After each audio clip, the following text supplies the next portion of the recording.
Bonjour à tous et content de vous retrouver pour cette vidéo en ce samedi matin, puisque maintenant ça devient une habitude, j'essaye d'être régulier dans la fréquence de mes vidéos. Alors ce matin en fait c'est un sujet qu'il n'était pas prévu que j'aborde, mais j'ai souhaité l'aborder pour donner quelques éclaircissements et puis aussi pour apporter des précisions, puisque je me suis rendu compte que beaucoup de gens n'étaient pas au courant de cette fonction en fait. Alors pour ceux qui me suivent depuis plusieurs années en fait, vous savez que depuis 2 ans, en fait, j'avais postulé pour être îlotier ou responsable de zone. Donc j'avais entrepris cette démarche auprès de l'agence consulaire de Sali, qui elle-même avait répercuté ma candidature à Dakar. Et en fait, ça a pris énormément de temps. Et en fait, la réponse est tombée cette semaine, puisque l'agence consulaire de Sali m'a téléphoné pour m'informer qu'une liste d'îlotiers et de responsables, enfin de chefs îlotiers avait été établie, et que malheureusement ma candidature n'avait pas été retenue. Alors je dois vous dire sur le moment que j'ai un peu bouillonné, parce que ce que je ne comprenais pas, c'était l'absence de réponse. On ne m'avait donné aucune réponse, alors que depuis 2 ans je suivais ce dossier, que cette fonction est bénévole, donc ce n'était pas par intérêt, je dirais, pécuniaire que je souhaitais faire ça, mais uniquement pour contribuer et aider la communauté française installée ici au Sénégal et particulièrement sur la Petite Côte. Dans la foulée, j'ai écrit un courrier donc à la consul adjointe où je lui ai fait part de mon mécontentement, de ma déception.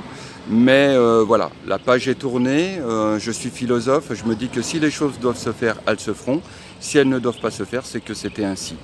Et le but de cette vidéo, c'est je dirais que c'est pas de lancer des accusations ou déclarer la guerre au consulat général de France à Dakar. Loin de là, au contraire, c'est plutôt d'apaiser les choses. Si je ne suis pas îlotier, c'est pas grave. Je félicite par contre les personnes qui ont été nommées îlotiers et chefs îlotiers. Donc le but de cette vidéo, c'est de vous expliquer le rôle. Je vous parlerai aussi de l'intérêt pour les Français qui vivent au Sénégal de se faire inscrire, d'être inscrits sur la liste des Français établis à l'étranger, c'est important. Tout ceci, donc toujours pareil, dans un format d'une dizaine de minutes après l'introduction. D'accord ? Sur ce, à tout de suite.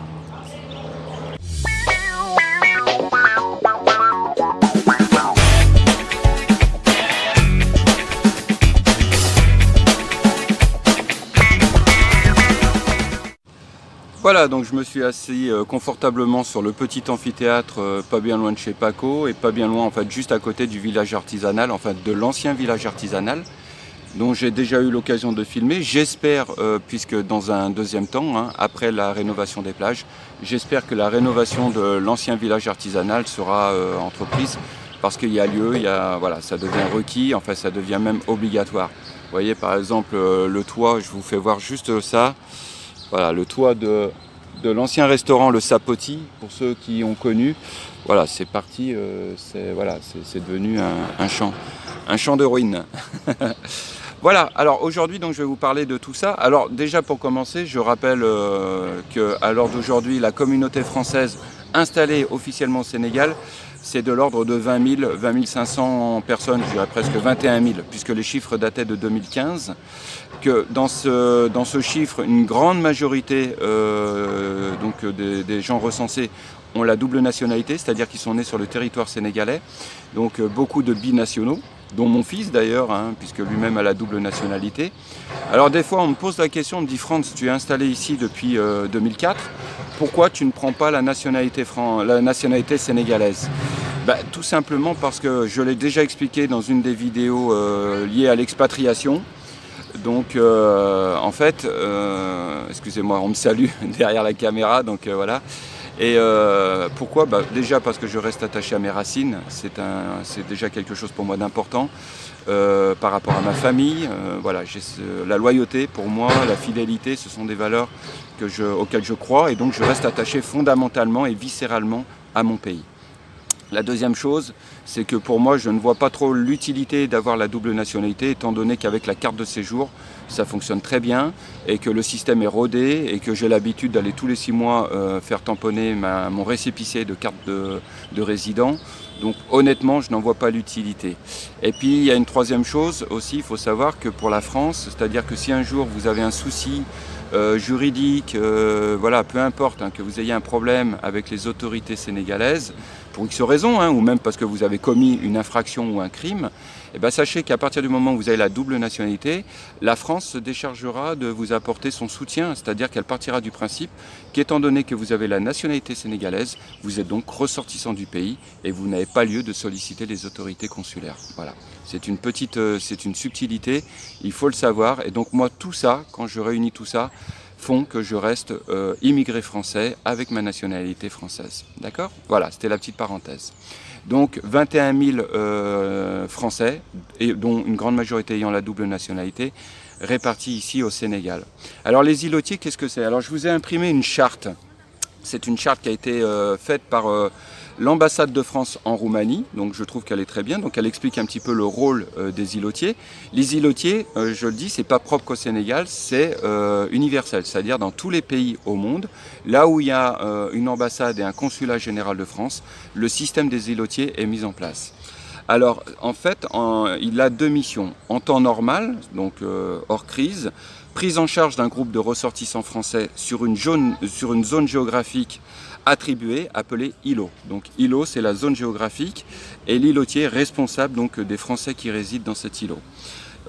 Ces missions, recensement des risques de l'îlot, d'accord, application des mesures décidées par l'autorité consulaire, sensibiliser les ressortissants français à l'inscription consulaire, j'y reviendrai, et recenser et transmettre à l'autorité consulaire les compétences et potentiels existants dans l'îlot, susceptibles de renforcer l'efficacité du plan de sécurité. Voilà, grosso modo, ce que l'îlotier, voilà sa charge en temps normal. Tout ceci est bénévole, hein, je le rappelle, il n'est pas rémunéré, voilà, il le fait purement à titre bénévole. En temps de crise, alors en temps de crise, ça peut être quoi? Une crise économique, une crise sociale, comme on rencontre dans des pays, ou bien une crise politique. D'accord ? Alors, sur la base des formations dispensées par l'ambassade, donc son rôle est d'évaluer la situation, appliquer les schémas opérationnels, relayer les consignes diffusées par l'ambassade et assurer l'interface avec les autorités locales sur le point de regroupement. Voilà un petit peu quelles sont les missions d'un îlotier. Alors pour Sali, il faut savoir qu'il y a 3 zones et dans chaque zone, il y a un chef d'îlot et un adjoint. D'accord ? Alors, de tête, hein, si je vous dis bien, donc il y a 3 zones. Il y a Sali Nord qui va jusqu'à Popenguine, il y a Sali Sud qui va jusqu'à Mbour, et une 3e zone qui part du sud de Mbour et qui va jusqu'au Saloum. Voilà les 3 zones géographiques divisées en îlots sur la petite côte. Après, il y a des îlotiers pour Dakar, il y a des îlotiers pour Saint-Louis, il y a des îlotiers pour la Casamance, etc. À l'heure d'aujourd'hui, il y a 60 îlotiers qui sont répartis sur l'ensemble du territoire sénégalais. Voilà, donc ça c'était la parenthèse sur les îlotiers. Moi, à titre personnel, à l'époque où j'avais fait la candidature et que j'avais vu le consul général de France à l'époque, je devais normalement hériter entre guillemets de la zone sud, c'est-à-dire de Sali Sud jusqu'à Mbour. Voilà. Mes prises de position sur la chaîne voilà, m'ont coûté le poste, donc voilà, j'assume pleinement.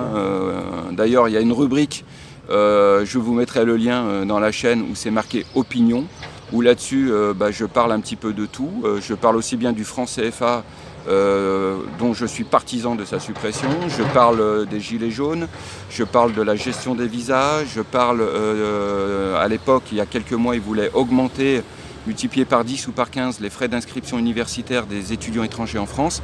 Tout ça, je l'ai abordé et effectivement, apparemment, c'est incompatible avec la fonction d'îlotier. Donc voilà les motifs du refus. D'accord ?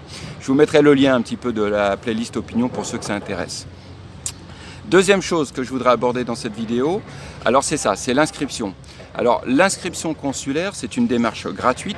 Alors il y a encore quelques mois de ça, elle se faisait en ligne, elle se faisait sur place, c'est-à-dire que vous deviez aller soit au consulat général à Dakar, ou bien à l'agence consulaire ici à Sali, Et vous aviez des papiers à ramener, c'est-à-dire une photocopie de votre passeport, une attestation de résidence, voilà, ce genre de choses. Et à l'époque, moi je me souviens il y a quelques années de ça, vous ne pouviez pas être inscrit sur le registre des Français de l'étranger si vous n'étiez pas en règle au niveau des formalités, des formalités sénégalaises. Et moi, il y a quelques années de ça, je ne vous cache pas, hein, j'étais bien entendu pas inscrit au registre des Français de l'étranger.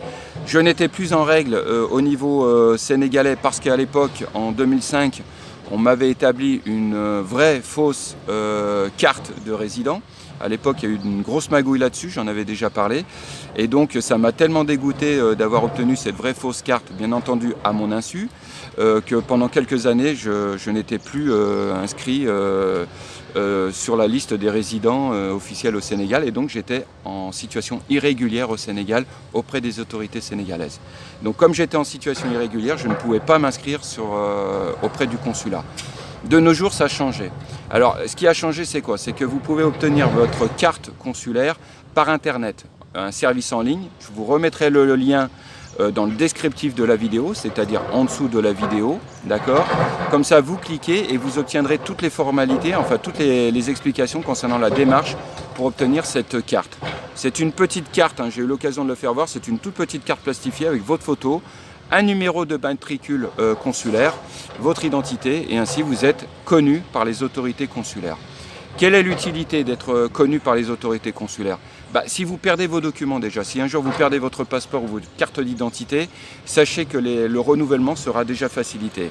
Ensuite, comme je le disais tout à l'heure, par rapport aux îlotiers, dans ce cas-là, on vous donnera les coordonnées le mailing de la liste des îlotiers, et les îlotiers vous connaîtront, d'accord?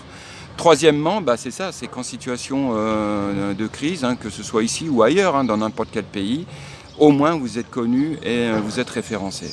Alors il faut savoir qu'il y a quand même pas mal de Français qui à l'heure d'aujourd'hui vivent au Sénégal et ne sont pas du tout référencés par les autorités consulaires. Donc s'ils voient cette vidéo, je les encourage à s'inscrire, je les encourage à obtenir cette carte, parce que honnêtement ça ne coûte strictement rien. Et je ne vois pas l'intérêt de ne pas le faire. Ou alors à moins que vous ayez des casseroles judiciaires en France et que vous essayez de vous faire oublier. Il y en a. Je sais qu'il y en a qui vivent au Sénégal et qui sont dans ce cas de figure. Donc là, je peux comprendre. Mais pour les autres qui n'ont rien à se reprocher avec la France, honnêtement, je vous invite à vous mettre en rapport avec le lien pour faire cette demande. D'accord? Voilà un petit peu aujourd'hui ce que je voulais aborder. Là, je pense avoir respecté le format des 10 minutes. J'en suis content, je progresse. En tout cas, chacun d'entre vous, je vous souhaite une bonne continuation. Prenez soin de vous. Je rappelle qu'il y a un groupe Facebook lié à la chaîne. D'ailleurs, tout à l'heure, je ferai une petite annotation pour bien expliquer le fonctionnement du groupe et l'utilité du groupe. Je vous rappelle aussi, n'hésitez pas à partager, à liker, à vous abonner. N'hésitez pas, parce que ça me fait plaisir et ça permet de donner de la visibilité à la chaîne. Et à chacun d'entre vous, je vous souhaite une bonne continuation, prenez soin de vous. Les travaux pour la plage, ça avance, hein, vous voyez, hein, ça avance toujours en train de bosser. Il y a une espèce de petite marina qui est en train de se mettre en place. Alors je vous rappelle que la date butoir c'était décembre. Je ne sais pas si ça sera respecté, mais en tout cas ce que je remarque c'est qu'ils travaillent 7 jours sur 7 et ça mérite le respect. Sur ce, à chacun d'entre vous, je vous souhaite une bonne continuation. À très bientôt. Salut!